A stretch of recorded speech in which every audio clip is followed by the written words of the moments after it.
Welcome back to another episode of the Bourbon Lens. This is your host, Jake. Scott's not able to join us today, but we're very excited to have the Kentucky Distillers Association join us because they know a lot of things about a lot of things when it comes to bourbon. So sit back and buckle in to the latest episode of the Bourbon Lens.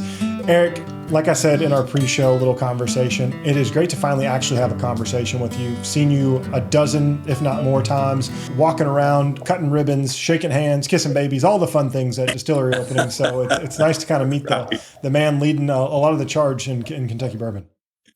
Well, appreciate it. Thank you. It's an honor to be on. Yeah, things are a little busy right now. Yeah. But I like the fact where you're going, that yes, we're still having ribbon cuttings and grand openings seen here in Kentucky.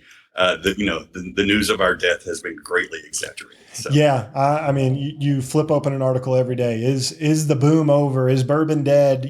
That's where we could start, but I don't want to, because this is, National Bourbon Heritage Month is kicking off as we let this podcast go. And I think that's the most important thing. The native spirit of America, born and bred in Kentucky. We're going to celebrate all of that month long in September. So what's that like for you all? You're working bourbon all year round, but that month of celebration, what's that like for the KDA? September is my favorite month of the year anyway. You're getting out of the heat of summer, you're getting into a little bit of the cool of the fall, and the leaves start turning in Kentucky. And football season starts, and you got horse racing season coming up. It's that typical really good time to start drinking, rediscovering your bourbons. Yeah. Bourbon Heritage Month is kind of like, the best time to be alive in Kentucky, because it seems like every night there's a different event. This year, the way the calendars aligned, we're kicking it off with the Kentucky Bourbon Festival. Yeah. So you go straight from Labor Day right into the festival. And I can't think of a better way to kick off Bourbon Heritage Month here than the Kentucky Bourbon Festival. It is. And they're year 34. Next year's a big milestone for them in year 35. It's kind of nice as a Louisvillian, a local Kentuckian, having Bourbon and Beyond and Bourbon Festival separate. So you're not trying to run back and forth to Bardstown. You're not missing anything this year, which I think is great. I think it just kind of happenstance. Because they pull from two different crowds. One's, 100,000 people, one's 7,000 people. But a lot of the loyal bourbon people love good music too. So, you miss out a little bit, but excited to see these split up. And always give a shout out to Kentucky Bourbon Festival, because Randy and the team have done a phenomenal job. They do a fantastic job making Bardstown the center of the bourbon epicenter, especially in the first week of September, is amazing. Well, and they've really reinvented that festival. It used to be a much of things like that, but they kind of refocused. Focused more on a lot of the experiential things to do. We also would change some laws here in Kentucky that, allowed them to do things like sell bottles on the line and sample on the line that we couldn't even do before that. I mean, you had to go through all sorts of crazy ABC licenses and stuff. And now, it's kind of your bourbon lover's dream, to be in Bardstown, those days, because it's a really immersive experience. For sure. And I think that's one of the things we've forgotten about is like House Bill 500. I think I got that correct. Like changed a lot of the way Kentucky distilleries could do a lot of things and how you could transact bourbon. So in your role, you're not only supporting these distilleries, you're also helping, for quote unquote lobby to make sure that we're taken care of from a consumerism standpoint, that they're from a production standpoint. So what's that like to kind of work the legal system and, the actual like Senate and floor and you're grinding on that too. Yeah. It's kind of been the backbone of the KDA, but we were founded in 1880. Wow. By a group of distillers who were sick and tired of paying taxes. 145 years later, we're still sick and tired of paying taxes, but we've done a better job managing that. Yeah. So that's really the backbone of everything we do here at the association, is to work with our elected officials and opinion leaders and others to make sure they understand the impact of what bourbon means to Kentucky and what's standing in our way from reaching even higher goals and opportunities. So you think 10 years ago, you could not go to a distillery in Kentucky and buy a cocktail. You could go to a winery and get a glass of wine. You could go to a brewery and order a pint. All you could do in Kentucky was go maybe buy a couple of bottles, get a very, very small sample, and then you're off to the next one. And our consumers, our visitors were telling us, we want to do more while we're here in Kentucky. So we're very fortunate and gracious to our partners in the General Assembly, who we've just gone, year in and year out with, trying to roll back a lot of those Prohibition era policies, to make the Kentucky Bourbon Trail adventure, on not only themed restaurants, We've got vintage spirits here in Kentucky now, so you can sample from a literal bourbon library full of, different age bourbons. Yeah. And, the distilleries can now go to fairs and festivals and farmers markets and things and sell cocktails and do tasting classes. And it really has opened up a lot of opportunities, like you said, not only for the distillers, but mostly for the consumers and the visitors. For sure. And I think David Mandel said it best when he was president of the Kentucky Bourbon Festival. It sips to lips, right? If I can experience that and I can try it, the likelihood that I might go support, especially those craft distillers that you may never heard of, and you buy a bottle from, Hatfield County or whatever, that you don't even know that that's a county, even if you're a Kentuckian. And now you own a bottle of bourbon because you enjoyed that sip and that story and that conversation. Yeah, no, I mean, when we created the Kentucky Bourbon Trail back in 1999, it was mainly meant as a way, everybody knew Maker's Mark, right? Mm-hmm. And back then, think of it, Woodford was only 3 years old. So, you're coming to Kentucky about, to visit Jim Beam or Maker's Mark or Wild Turkey, the really well-known brands, but you probably don't know about Four Roses yet, right? You may even have not known about, some of the other smaller brands that we had during that time, like Diageo had Bullet out. Mm-hmm. And it was still, back in 1999, that was still just an up and coming brand. So the goal was to really kind of get everybody to, come to Kentucky, experience everything here and learn more about all these brands and then go home and we call it pollinate, tell all your friends and family, you never can believe what I got a chance to do in Kentucky, and things like that. And to think that now, that was 6 distilleries. I think now we have 60 distilleries that are on the Kentucky Bourbon Trail Tour and in 20 plus counties. Yeah. In Kentucky. East to Western Kentucky too. You're not just stuck in central Kentucky. You really, you move. And it's so funny when we think about central Kentucky, right? Central Kentucky is really all the distilleries that, like, you think of heritage brands are right there in central Kentucky. And then you go everything out to Western Kentucky Spirits, all the way to Dueling Grounds, out in Pikeville, right? There's Purple Toad. Yeah. Now, I got to give a shout out. I'm from Western Kentucky. Yeah. I got to give a shout out to my Western Kentucky gang because there's a lot of great distilleries, that are west of I-65. 100%. And you mentioned, our friends at Kentucky Whiskey House. You've got Brent Gooden and Boundary Oak there, just down the street. You've got Peg, Casey Jones in Hoptown, MB Rowland, in Christian County. And I tell you what, I saw it today on Paul Tomaszewski's newsletter. You've got some distilleries opening tasting rooms in K-City. Yeah. You're just a stone's throw from Bowling Green there. So capturing all that traffic going to Bowling Green and then down to Nashville and then coming back up to Louisville, those are going to be great experiences. And I think they're going to introduce a lot of new visitors and a lot of new people to Kentucky bourbon. Yeah. And you still have people like Horse Soldier that's looking to invest, in Somerset, in that area. You've got Jackson Purchase that just moved up into the Heritage brand, right? From a distillation perspective. Making great whiskey. Yeah. I'd like to see them open a visitor center, but I keep on pressing them. Yeah. Maybe this year with Craig Beam getting in the Hall of Fame, they'll decide to do something like that. And they just got a lot of press, right?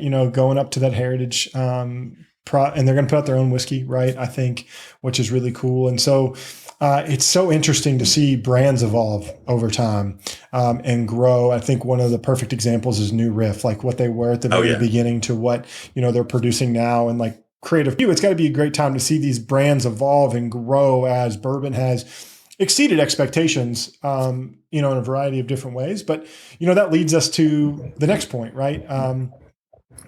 What news channel do you listen to, right? And what failing story of bourbon have you heard today, right? Because it's very doom and gloom, and people have been saying that bourbon's dead, there's no growth, brands are going to die. And, what do you say to that, right? Being in the heart of this, where 90+% of the bourbon is made, I don't see it being dead. I just see it restoring to normal. Yeah. Look, we're a resilient industry, right? We survived Prohibition and came back stronger. We survived the 70s and 80s, when bourbon took a nosedive and came back stronger. And even back then, we did not have the global markets opening up, like we do today. So, are we drinking less today than we were a few years ago during COVID?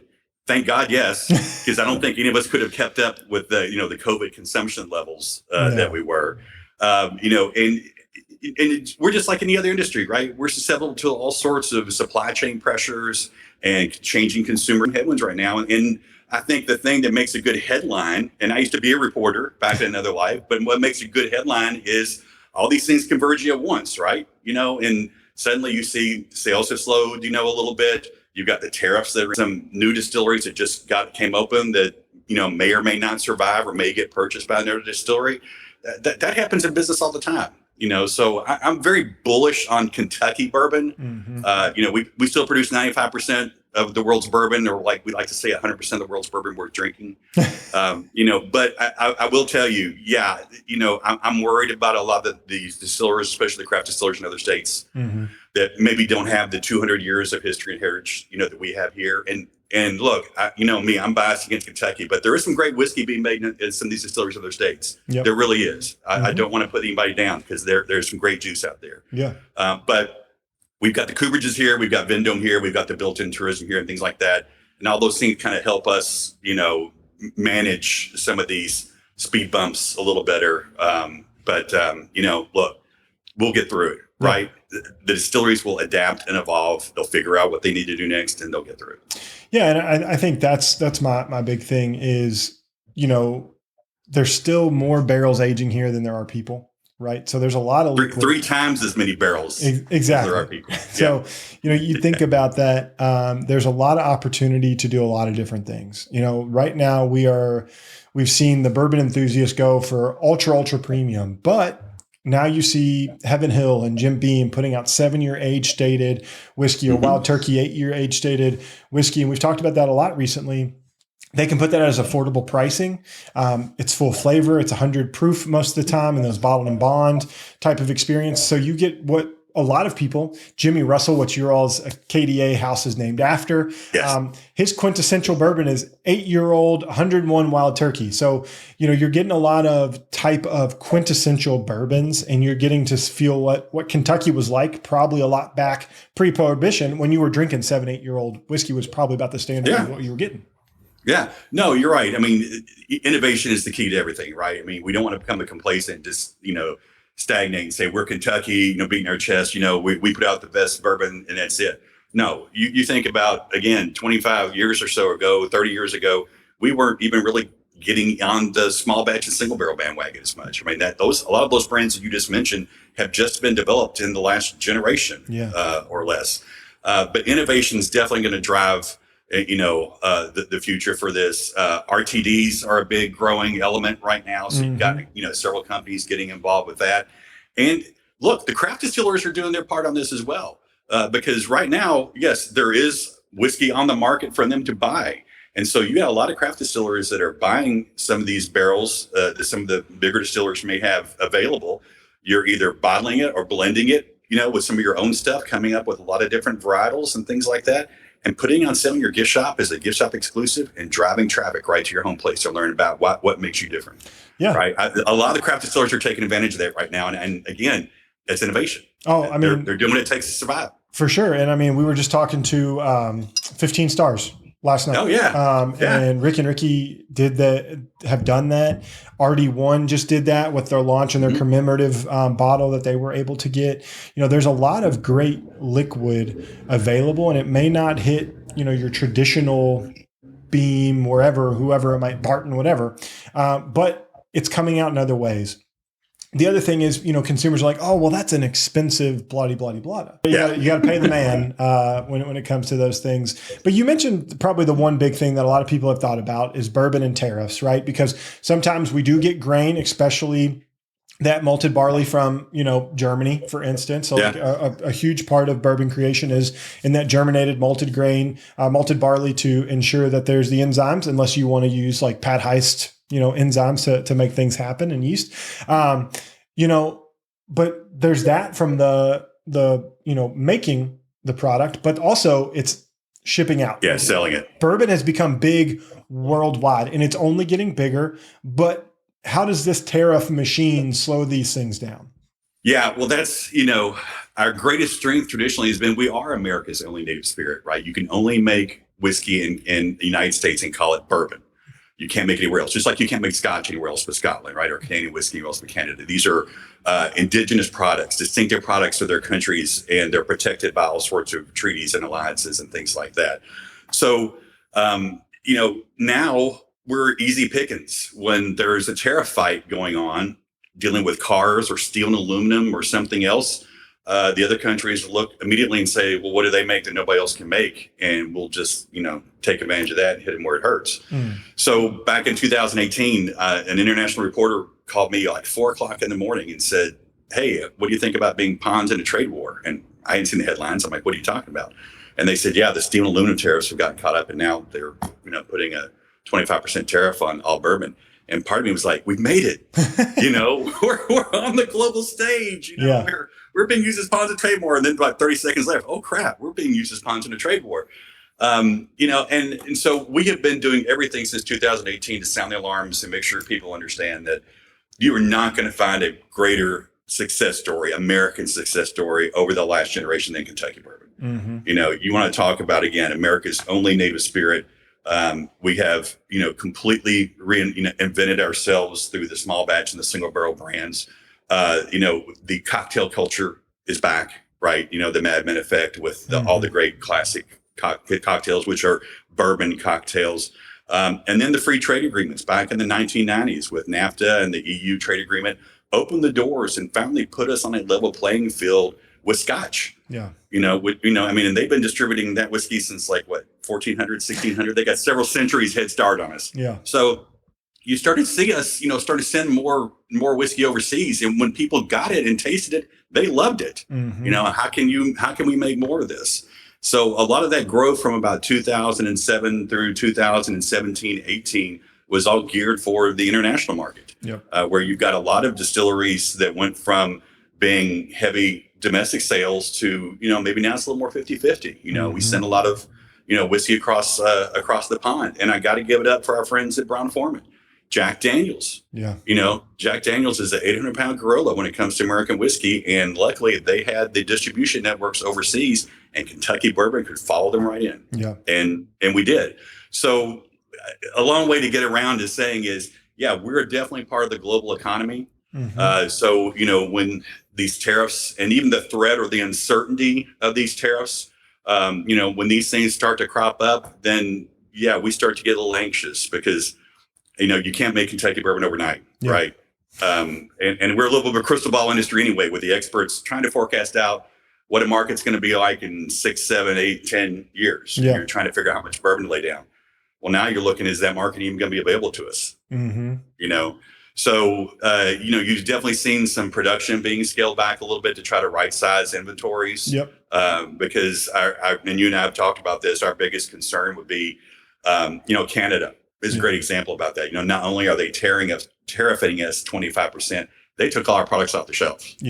That's our largest export country, close to 100 million a year in spirits exports. If that whiskey doesn't go there, where does it go? And it's not like we can open the door and start selling to India, overnight, even though we did get our tariffs lowered on that. So if that whiskey stays on the domestic market, then you do start to see more of a glut. And that's going to have effects on a lot of distilleries, and especially, unfortunately, I think a lot of the craft distillers who just don't have the inventory and the capital that a big Brown-Forman or Jim Beam has to write it out. And I think, it's a catch-22, right? Because the consumer wins in that, right? Because then you'll start to see bottles that would be, $400 or $500, maybe $200 or $150, right? Because they're like, we need to move product and we can afford to price it this way. And, and I've heard off the record about how people price bourbon. A lot of it, the pricing of bourbon changed when secondary blew up, right? As illegal as it is. It changed the way brands looked at it. Well, hey, if my bottle is going to go for $300-$400 on secondary, why can't I eat first on that? It's supply and demand. It is, right? It's supply and demand. And so we've seen a lot of changes in the way it is, because I'm not walking into Rite Aid anymore and buying my first bottle of bourbon for $25, which was well or $12. I'm just not doing that. You're not. Would I love that? Yes, I would. Right. But this isn't 2010. Right. 15 years ago, it was a whole different ball game. And now we're in a world where bourbon is it feels like king, right? Depends on what you read, but bourbon is king in my mind, right? Because it is the thing that we talk about so much here. It's a $9 billion industry. It buoys a lot of the state from a reputation perspective. We've got three things that people know Kentucky for: horses, bourbon, and basketball, right? Like that's what people and chicken. Yeah. And chicken. But no, they're leaving. But they're in Texas now. They're going, they exited stage right. Left, I guess, because west is Texas. But anywho, they do know us for chicken, but it's KFC around the world, not Kentucky Fried Chicken. So they don't. I don't know. That's true. Yeah. Neither here nor there. We're not going to argue about what choices they made. But to get on that number, right? Like, I'm not 100% sure how long you've been in your role, but what's it like to see this industry go from maybe $1 billion to $9 billion? Because that's exponential growth in a short period of time. Yeah. Well, I started January 1st of 2008. Okay. So you've been right here with the boom. Yeah. I mean, so we had 7 member distilleries, and we were an afterthought here in Kentucky. I mean, I remember going up, our headquarters just a few blocks in the Capitol here. And I remember going up there and if we were lucky enough to get a meeting with a legislator, they would say, you're not a signature industry. Coal is a signature industry. Kentucky horses are signature. You're an image industry, but you don't have, the footprint, that you have. And we realized right then that we had not done a good job of telling our story over the last 50 plus years. Yeah. Right. And so we had to change the conversation. And we always use the line from sin to signature. Bourbon is not just a drink in Kentucky. Yes, it's a $9 billion economic engine and a tourism engine, but it provides over 23,000 jobs, $2.2 billion in salaries and wages, $350 million in taxes, state and local taxes, $2 billion in federal taxes, 2.7 million visitors a year to the Kentucky Bourbon Trail Tour.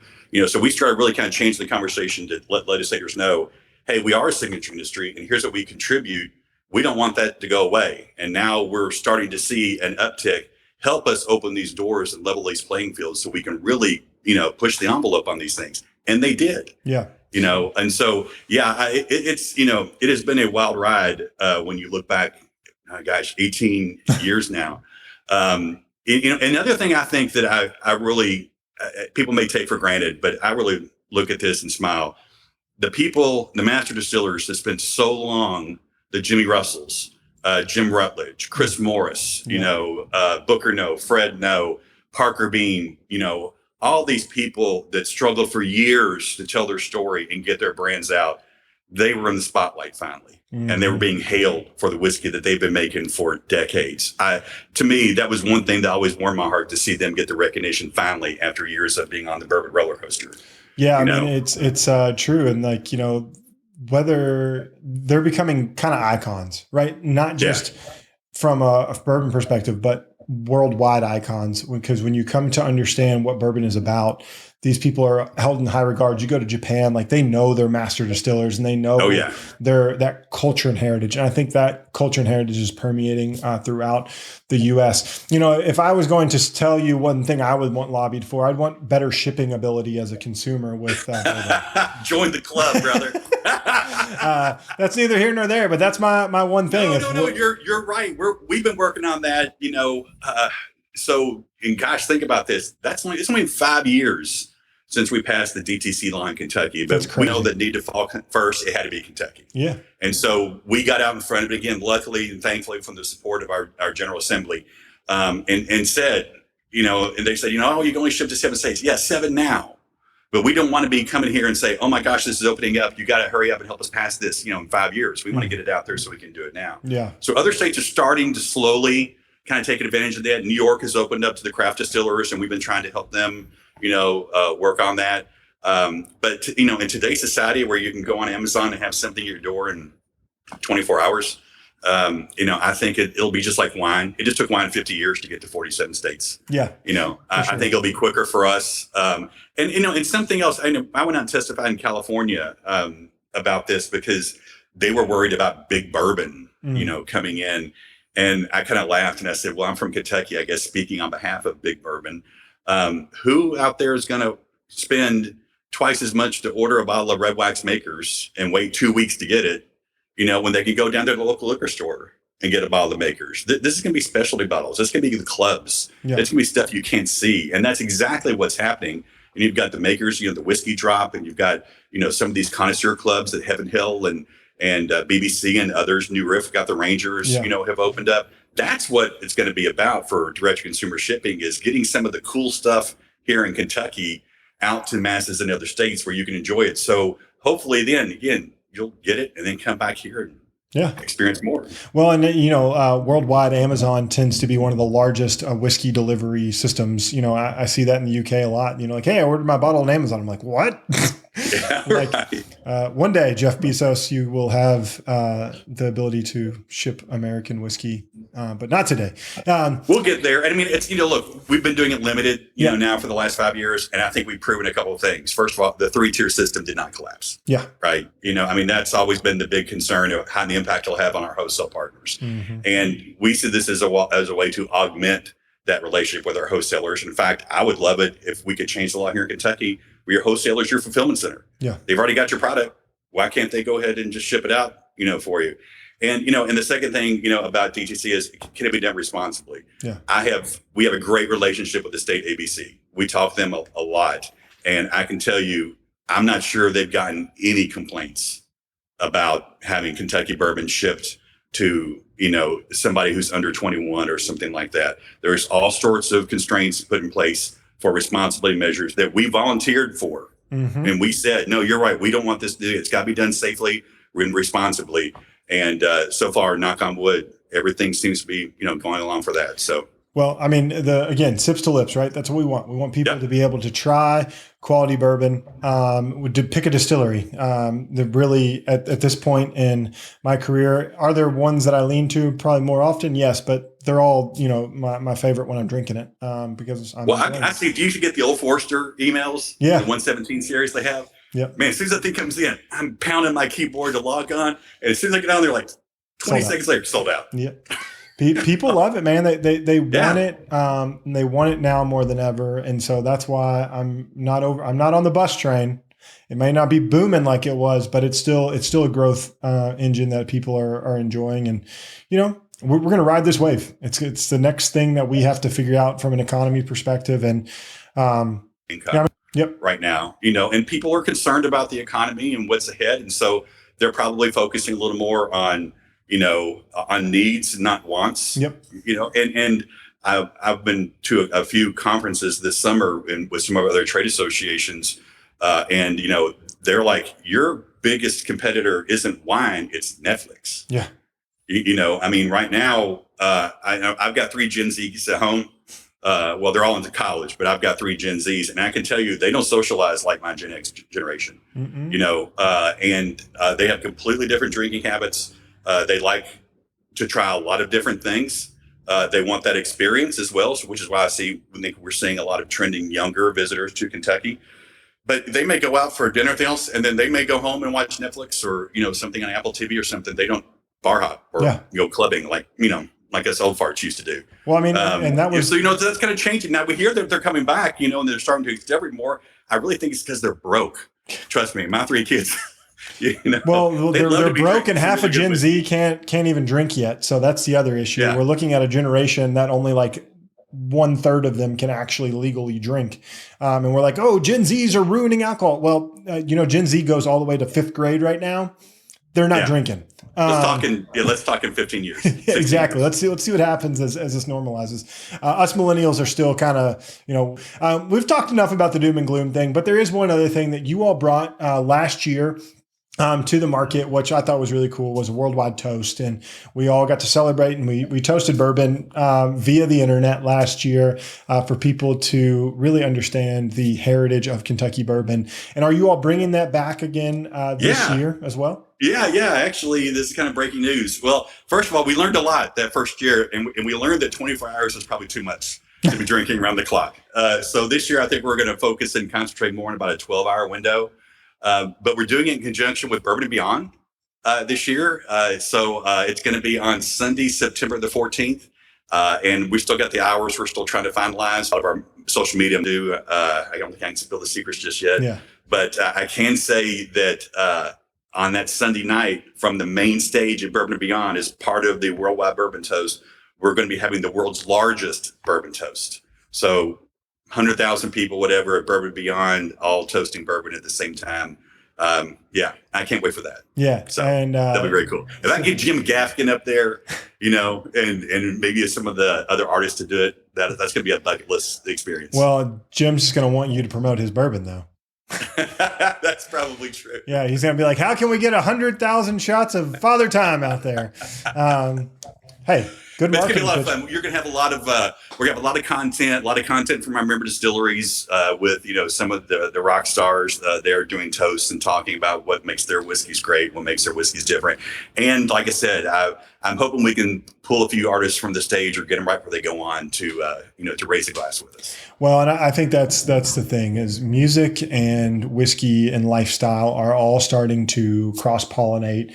You pick a brand, it might not be a Kentucky brand, but there's a lot of people that are paying attention to the whiskey industry, the American whiskey industry as a whole and bourbon industry as a whole. And I think that's really cool because rising tides raise all ships, right? And I think we are riding that wave. So I really appreciate the time today for you championing Kentucky bourbon always, and excited to see what happens over the next several weeks in the month of September. So I really appreciate it, Eric, for joining us today. Yeah, well, we got Hall of Fame coming up too. We didn't talk about that. Oh yeah, big class this year too. One of my favorite times in this year's class is spectacular with, Craig Beam. You've got Mary Dowling, who a lot of people, the women know about what Mary Dowling did for the bourbon industry. A lot of us men didn't, but Kabe Zamanyan's done a new book on it and kind of resurrecting that brand. Larry Episode, the godfather of rye, who helped start so many craft distilleries around the country. Former state senator Damon Thayer, who was responsible for a lot of this legislation that we got passed and has his own brand, Kentucky Senator. And then last but not least, Lifetime Achievement Award, the Parker Beam Lifetime Achievement Award going to Chris Morris. Yeah. The venerable distiller at Brown-Forman who has chaired the KDA, I think 3 times now. I mean, he was so deserving. No, none more deserving than he. Chris is the salt of the earth. The last time I saw him, he was actually serving little pours of whiskey. He just will do whatever, and he's not going to stop, man. No, he's great, and he truly represents one of the most heritage brands in Brown-Forman to the utter T. And I think he represents Louisville very well. Just he does what Louisville was to bourbon at the very beginning, and obviously it migrated to Bardstown. I think has been really cool, and I'm really. He's one of our longest serving board members. Yeah, he and Andrea Wilson, another Hall of Famer from Michter's. They're probably the 2 longest serving, and I can tell you, I've been very fortunate when I started my career here in this business that Andrea and Chris were right with me from the very start and taught me so much. And Chris still calls me usually daily just to check in. Is there anything you need? Stuff like that. Like you said, that's just kind of guy he is. Yeah. And he's a historian too. He's really. And he's dedicated to that. And so we lean on him a lot, for that aspect of, Kentucky bourbon too. Yeah. And that's the thing. There's more history as we continue to uncover what happened back in 1800. None of us were alive when this was all kind of coming together and then up into Prohibition. So as we piecemeal it all together, it's great to have people and tell the story. And that's what it is. Yeah. It's the story of Kentucky and Kentucky bourbon. And that new generation coming up underneath them, like Elizabeth McCall at Brown-Forman, who's been tutored, by Chris. Man, they're innovating. Yep. They're trying different things, and the future's so bright for them. Freddie at Beam, Bruce Russell, Colin. After. Oh yeah, you've got this whole new crop of. I call them kids just because they're younger than me, but you've got this whole new crop, this next generation of master distillers and bourbon tasters and aficionados and everything coming up. That the sky's the limit, right? Yes. Are we experiencing some headwinds right now that we didn't expect? Sure. Some of these are out of our control. The tariff things, we're doing everything possible, to spread the word that, the 0 to 0 reciprocal trade that we've had over the last 25 years is great for Kentucky bourbon. It's also good for Scotch and other whiskeys, but hey, we're all one big whiskey family. For sure. All these different things, kind of going on. So yeah, when I say I'm still bullish on Kentucky bourbon, I mean it. We've got some headwinds, we've got some challenges. We'll get over it. Well, I think people need to listen to this because I don't think it's as doom and gloom as people want to make. Spending some time, and we look. All right. Cheers, thanks everybody for listening. Cheers. Cheers. See you. Thanks for listening to this episode of the Bourbon Lens. Make sure you're connected with Scott and I via social media on Instagram, X, and Facebook. We'd love to connect. And if you're more the professional type, follow us over on LinkedIn. If you want to know more about Bourbon Lens, make sure you're subscribed to our weekly newsletter, The Weekly Pour. For exclusive content and more, check out Patreon. Follow us there at Bourbon Lens. And last but not least, on your favorite podcast listening app, make sure you're subscribed because every Monday, Scott and I release a podcast, and we would love to have you here listening to the newest features and the newest whiskey news. And until next time, cheers.